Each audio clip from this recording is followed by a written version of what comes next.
Good morning students, welcome online classes.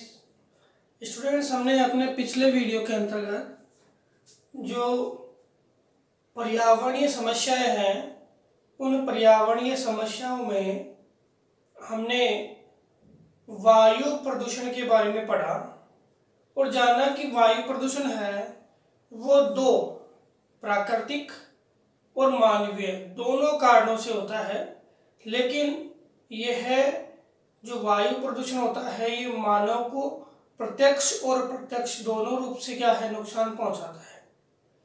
मानव अपने स्वार्थपरक जो क्रियाएं हैं उनके माध्यम से जो अपने निर्माण के जो कार्य है उनको करता है, जिससे ये वायु प्रदूषण की क्रियाएं होती है। निर्माण कार्यों में मनुष्य की विवेकहीनता, निर्माण कार्यों में अगर विवेक जो अपना उपयोग करें तो वायु प्रदूषण को काफ़ी हद तक कम किया जा सकता है। लेकिन उसकी विवेकहीनता के कारण वायु प्रदूषण लगातार क्या है, बढ़ रहा है, जो एक विनाश का कारण है। हमने वायु प्रदूषण के कारणों को जाना। आज हम पढ़ेंगे वायु प्रदूषण जो है उस प्रदूषण को रोकने के लिए हम क्या उपाय या क्या समाधान कर सकते हैं। तो सबसे पहली बात यह है कि जो वायु प्रदूषण है उसको रोकने के लिए, किसी भी प्रदूषण को रोकने के लिए एक अकेले मनुष्य या अकेला कोई व्यक्ति चाहे तो इस प्रदूषण को नहीं रोक सकता या इसके लिए उपाय नहीं कर सकता। इसके लिए समग्र जो मनुष्य है उनको आगे आकर और अपने विवेक से जो नीतियां बनाई जाती है उन नीतियों के अकॉर्डिंग काम करना चाहिए, जिससे हम इन समस्याओं को दूर कर सके। ये किसी देश की पर्टिकुलर समस्या भी नहीं है, ये पूरे विश्व की समस्या है और विश्व स्तर पे इन समस्याओं पे काम किया जाएगा तो हम इन भयानक जो प्रदूषण क्रियाएं हैं उनको हम काबू में ला सकते हैं। वैसे देखिए तो वायु प्रदूषण है उसके लिए सामान्य कौन कौन से उपाय हम कर सकते हैं। पहला जो है सबसे इम्पोर्टेंट है वृक्ष। और आज जो वायु प्रदूषण बढ़ा है उस वायु प्रदूषण के बढ़ने के पीछे जो कारण है वनों की कटाई है, क्योंकि वन है वो इन कार्बनिक गैसों का एक संतुलन बनाए रखते थे और आज वो जो वन कट गए तो कार्बनिक गैसों को ग्रहण करने वाला कोई नहीं है और एक कार्बनिक गैस है वो कहाँ है, इस वायुमंडल में निर्मुक्त हो गई, इस वायुमंडल में फैली हुई है जो हमारे लिए कई बीमारियों का कारण बनी हुई है। तो सबसे पहले राष्ट्रीय वन नीति 1952 में, अपनी जो राष्ट्रीय वन नीति पहली कब आई थी, 1952 में। वैसे तो स्वतंत्रता प्राप्ति से पहले की बात करें तो 1894 में 1984 में आपकी वन नीति आ गई थी, लेकिन स्वतंत्रता प्राप्ति के बाद जो पहली वन नीति आई वो 1952 में आई। वन नीति में बताया गया कि 33% भूभाग पर क्या होने चाहिए, वन होने चाहिए। 33% भूभाग पर क्या होने चाहिए, वन होने चाहिए। और इन वनों के विकास के लिए देश की सरकार, जो आपके गैर सरकारी संगठन है और जो भी व्यक्ति है सामाजिक आधार पर, वो सभी इन वनों के विकास के लिए आगे आ रहे हैं। क्यों आगे आ रहे हैं? क्योंकि उनको पता है कि अगर मान लो कि वनों की लगातार कटाई होगी तो पॉल्यूशन लगातार बढ़ेगा। इस कारण से वो लोग हैं आगे आ रहे हैं। इसके अतिरिक्त हम देखें तो जो पेट्रोल आदि ये जो वाहन है जो पेट्रोल डीजल आदि से चलते हैं उन वाहनों की जगह नई टेक्नोलॉजी के आधार पर विद्युत आधारित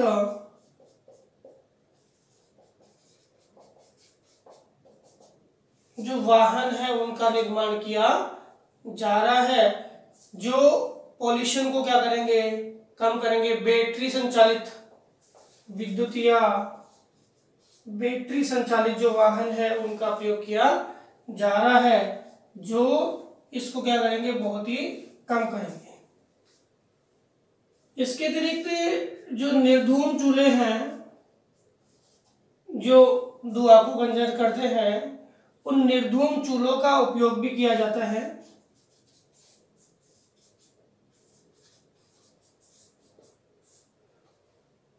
तथा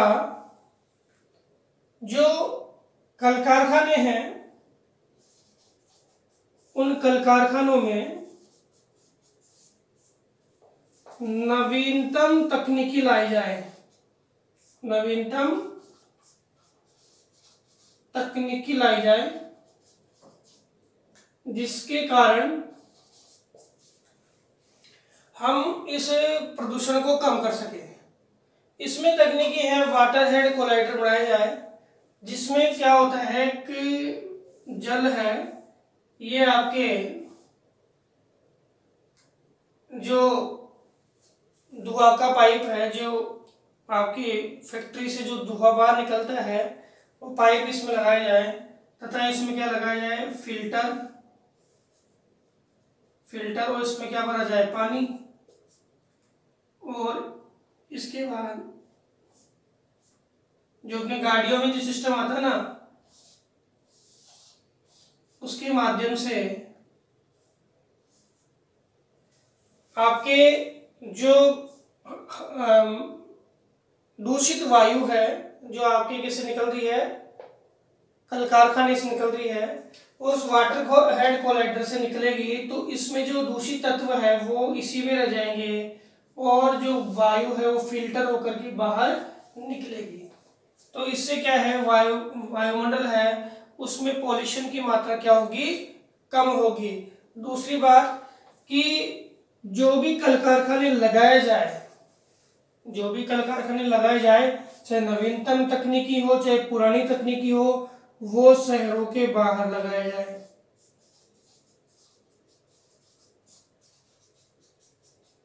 शहरों के बाहर लगाया जाए।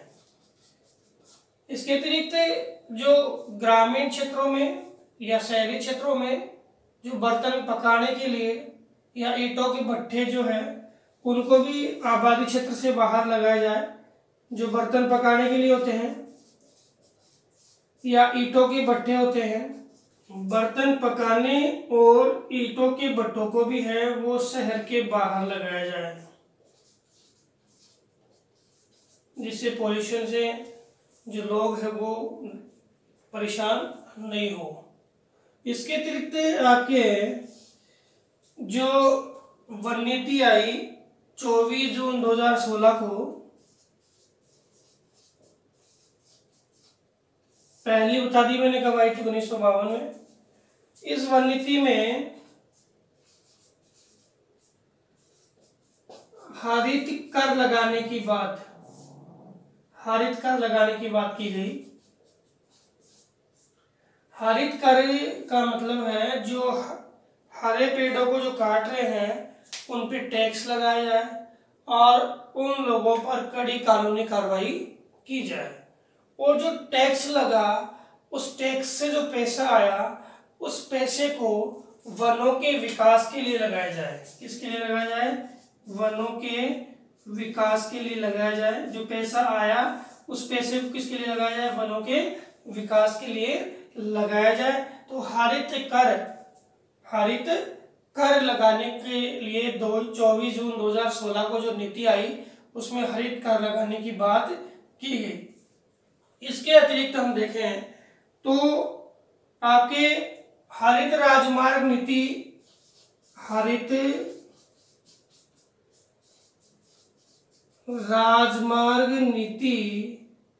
2015, हरित राजमार्ग नीति 2015 क्या कहती है कि गांव से नगर और नगरीकरण क्षेत्र है, उसमें जो रोड है या ग्रामीण क्षेत्र में जो रोड है, उन रोड के दोनों तरफ वृक्ष लगाए जाए।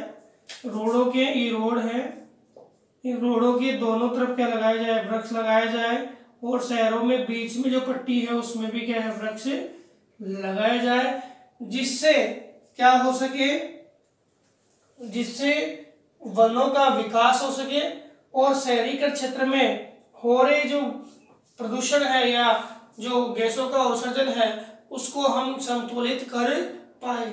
इसलिए कौन सी नीति लगाई गई, हरित राजमार्ग नीति। कौन सी, हरित राजमार्ग नीति 2015।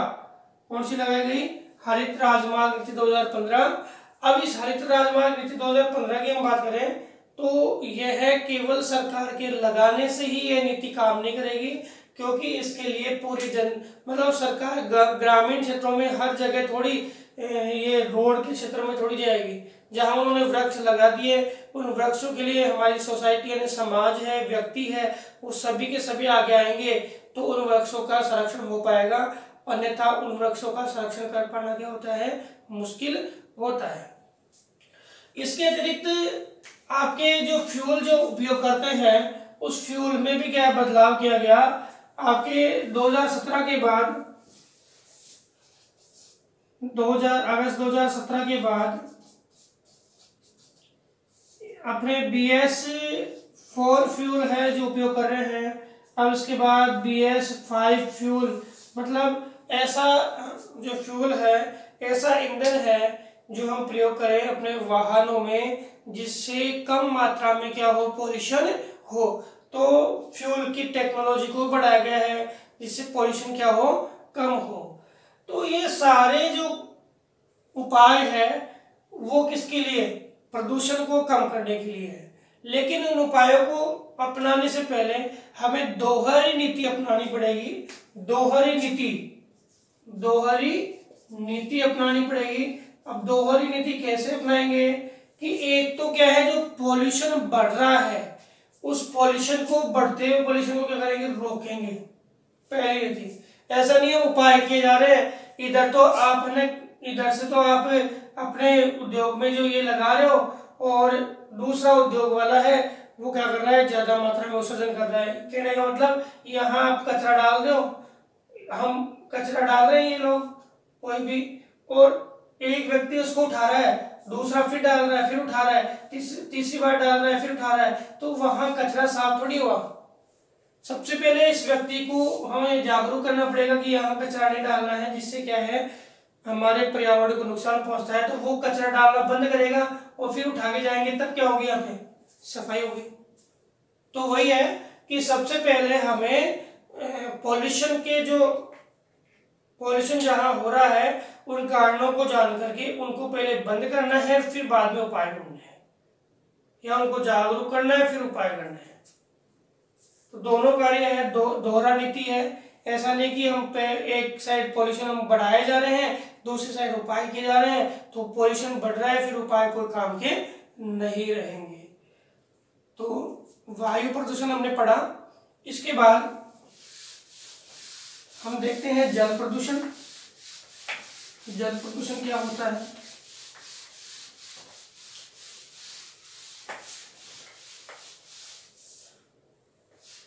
देखो जल प्रदूषण है वही रूपरेखा आ गई कि जल के भौतिक, रासायनिक व जैविक गुणों में अवांछनीय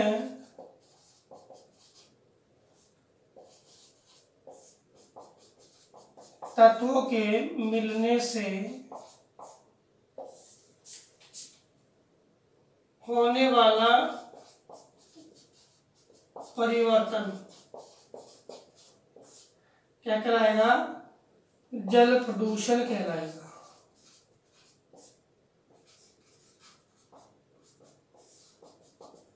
क्या कहलाएगा, जल प्रदूषण कहलाएगा। अब जल प्रदूषण जो है इसमें कौन कौन से स्रोत मिलते हैं, तो जल प्रदूषण में जल में जो अपशिष्ट है वो अपशिष्ट मिलते हैं, जिसके कारण क्या होता है, जल प्रदूषण होता है। अब ये अपशिष्ट स्रोत कहाँ कहाँ से मिलते हैं हमें, तो जल में मिलने वाले स्रोतों में घरेलू का जो घरेलू अपशिष्ट है, कृषि से भी अपशिष्ट जो मिलता है, यानी जो रासायनिक खादों का हम उपयोग करते हैं, जैविक खादों का नहीं करते हैं, तो रासायनिक खाद जो है वो क्या होते हैं, रासायनिक खाद है वो जल स्रोतों में आ जाते हैं और जल को क्या करते हैं, दूषित कर देते हैं। इसके अलावा रेडियो एक्टिव तत्व, परमाणुविक तत्वों का हम उपयोग कर रहे हैं, वो भी क्या करते हैं, जल को दूषित करते हैं। इसके अतिरिक्त जो औद्योगिक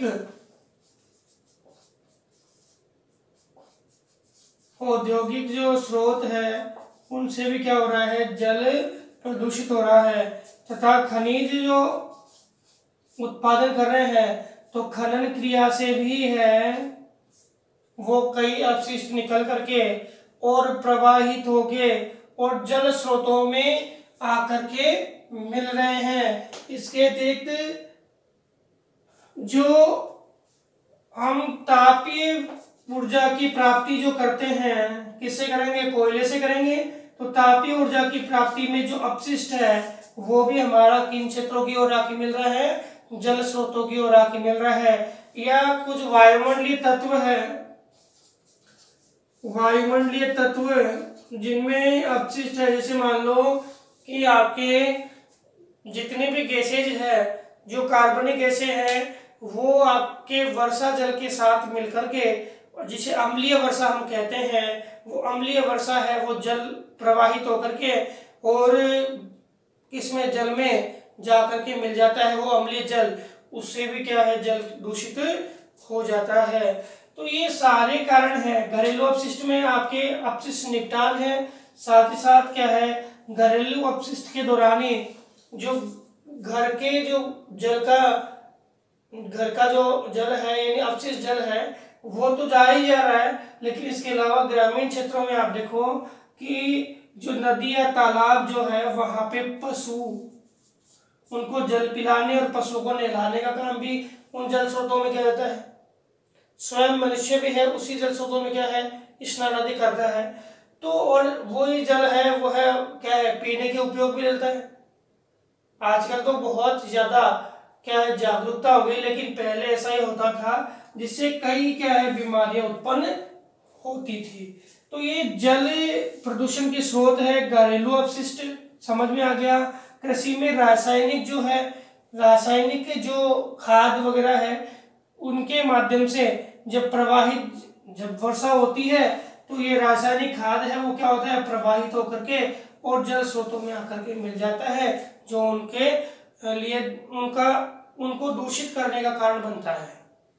रेडियो एक्टिव तत्व है, परमाणु जो तत्व है उनका अगर हम उपयोग कर रहे हैं किसी कारखाने में निर्माण में, तो वो भी अगर आते हैं तो वो परमाणविक तत्व है, जैसे यूरेनियम है, थोरियम है, वो भी जल के अंदर क्या है, शुद्धि उत्पन्न करके और जल को क्या कर रहे हैं, दूषित कर रहे हैं। औद्योगिक स्रोत आप जानते हो, कल कारखानों से निकला हुआ पानी, हम बहुत सारी नदियां हैं जिनमें ऐसा ही हो रहा है, कल कारखानों से जो पानी है वो आ रहा है। जैसे मान लो कि आपके गंगा है, यमुना है, ये नदियां लगातार दूषित हो रही है, ये नदियां लगातार क्या हो रही है, दूषित हो रही है। किससे, इन औद्योगिक स्रोतों के जल से, जिसमें आपके एक नाम आपकी बुक में दिया हुआ है कानपुर। कानपुर पता है क्या है? कानपुर आपके उत्तर भारत का मैनचेस्टर, प्रश्न कानपुर से आता है। ये जो प्रश्न जो आ रहे हैं वो मैं एक एक प्रश्न बता रहा हूँ, वो यही से आप उसके अकॉर्डिंग सोल्व करें, और नोट्स भी है वो मैं लिख रहा हूँ, तो उसके अकॉर्डिंग आप नोट्स भी तैयार करें। इस लेसन की, केवल इस लेसन की बात कर रहा हूँ मैं। तो कानपुर है, प्रश्न आता है उत्तर भारत का मैनचेस्टर कौन सा है, उत्तर भारत का मैनचेस्टर तो कौन सा है, कानपुर है। दूसरी बात करें, कानपुर किन उद्योगों के लिए फेमस है, तो कानपुर है एक तो सूती वस्त्र के लिए फेमस है, एक चमड़ा के लिए फेमस है। ठीक है। अब कानपुर कौन सी नदी पे बसा हुआ है, तो आपकी बुक में गलत है कि यमुना नदी पे बसा हुआ है, नहीं। कानपुर कौन सी नदी पे है, कानपुर गंगा नदी पे बसा हुआ है। कौन सी नदी पे, गंगा नदी पर बसा हुआ, गंगा के दक्षिणी किनारे पे बसा हुआ क्या है, एक नगर है। कौन सा, कानपुर। और कानपुर किस नदी को दूषित कर रहा है, गंगा नदी को दूषित कर रहा है। दिल्ली किस नदी को दूषित कर रहा है, यमुना नदी को दूषित कर रहा है। मथुरा, आगरा किस नदी को दूषित कर रहा है, यमुना नदी को दूषित कर रहा है। तो ये औद्योगिक स्रोत है, वो नदियों को क्या कर रहे हैं, लगातार दूषित कर रहे हैं। कई क्षेत्रों में खनिज या खनन जो है वह भी जल प्रदूषण का कारण बनता है। तापीय ऊर्जा में कोयले का उपयोग किया जा रहा है और वहां उस अपशिष्ट को हम क्या करते हैं, जल स्रोतों में बहा देते हैं, जिसके कारण भी क्या है, ये प्रदूषण होता है। और वायुमंडलीय तत्व है वो वर्षा जल के साथ मिलकर और जलीय स्रोतों में आकर मिल जाते हैं, जिससे भी प्रदूषण होता है। इसके अतिरिक्त हम बात करें तो लगातार जो औद्योगिकरण है, नगरीकरण है, ये जो लगातार आपका क्या है, औद्योगिकरण है और नगरीकरण है, ये जल प्रदूषण को क्या कर रहा है, बढ़ा रहा है, जल प्रदूषण को बढ़ा रहा है। इससे देखें तो हमारे देश में लगभग 300 से ज्यादा नगर क्या है, प्रभावित है। कितने, लगभग 300 से ज्यादा क्या है, नगर प्रभावित है, जिनके माध्यम से लगभग हम देखें तो 3000 से 4000 करोड़ लीटर जो जल है, यानी अपशिष्ट जल है, वो नदी स्रोतों में बहाया जाता है। अब देखो, ये नगरों से अपशिष्ट जल है नदी स्रोतों में बहाया जाता है, तो या जल स्रोतों में जाता है ये जल, जिससे झील, नदी, ये सब क्या हो जाते हैं, प्रदूषित हो जाते हैं। और सर्वेक्षण के अकॉर्डिंग देखें तो सर्वेक्षण किया गया, यूएनओ की रिपोर्ट है उसमें कि जल से जो बीमारियां होती है, उन जल जनित बीमारियों से लगभग 2300 जो लोग हैं प्रतिदिन क्या है, मृत्यु को प्राप्त कर रहे हैं। प्रतिदिन 2300 लोग मृत्यु को प्राप्त कर रहे हैं। एक प्रश्न आपका ये भी आता है कि जल जनित बीमारियां कौन सी है, जल जनित बीमारियां कौन सी है, तो जल जनित बीमारियों में आपके हैजा है, पीलिया है, और जितने भी जल है, जल से पेट के जितने भी रोग है, पेट के रोग जितने भी हैं, वो पेट के सारे रोग किससे होते हैं, जल से होते हैं। पेट के सारे जितने भी रोग है वो किससे होते हैं, जल से होते हैं। और यूएनओ ने इतना भी कहा कि जितनी भी बीमारियां हैं उनमें देखो 3/4 यानी 3/4 बीमारियां वो किससे होती है, दूषित जल से ही होती है। मतलब दूषित जल से सर्वाधिक बीमारियां होती है। पेट के जितने भी रोग हैं, हैजा है, पीलिया है, ये आपके किससे होता है, दूषित जल से होता है। तो प्रश्न याद रखना कि दूषित जल से कौन कौन सी बीमारी होती है, तो हैजा, पीलिया और पेट के जितने भी रोग हैं वो सारे किससे होते हैं, दूषित जल से होते हैं। और यूएनओ ने तो इतना भी कहा कि 3/4 जो रोग है, 3/4 जो रोग है वो किसके माध्यम से होते हैं, जल के माध्यम से होते हैं। तो हमने जाना कि जल प्रदूषण क्या है। तो जल के भौतिक, रासायनिक और जैविक गुणों में अवांछनीय परिवर्तन क्या कहलाता है, जल प्रदूषण।